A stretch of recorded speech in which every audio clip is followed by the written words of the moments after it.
জনগণ প্রচলিত রাজনীতির পরিবর্তন চাইছে, আকাঙ্ক্ষা পূরণে প্রতিশ্রুতি নয়। জনগণ প্রতিশ্রুতি বাস্তবায়ন চায় বলে মন্তব্য করেছেন বিএনপির ভারপ্রাপ্ত চেয়ারম্যান তারেক রহমান। মঙ্গলবার বাংলাদেশ চীন মৈত্রী সম্মেলন কেন্দ্রে আন্তর্জাতিক যুব দিবস উপলক্ষে যুব সমাজের প্রত্যাশা ও বিএনপির পরিকল্পনায় আগামীর বাংলাদেশ শীর্ষ আলোচনা সভায় প্রধান অতিথির বক্তব্যে তিনি এই কথা জানান। তারেক রহমান বলেন, জনগণের জীবনমান উন্নয়নের রাজনীতি বিএনপির আগামী দিনের নীতি হবে। জনগণ প্রচলিত রাজনীতির পরিবর্তন চাইছে, আকাঙ্ক্ষা পূরণের প্রতিশ্রুতি নয়। জনগণ প্রতিশ্রুতি বাস্তবায়ন চায়, তাই আগামী দিনে কর্মসংস্থানের রাজনীতি চালু করবে বিএনপি।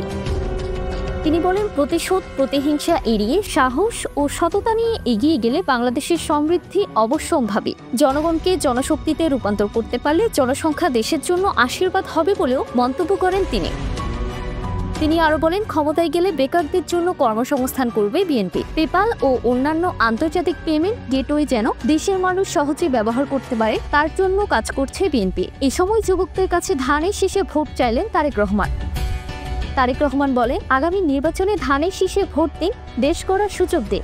ভোট দিলে ধানের শীষে, দেশ করব মিলেমিশে।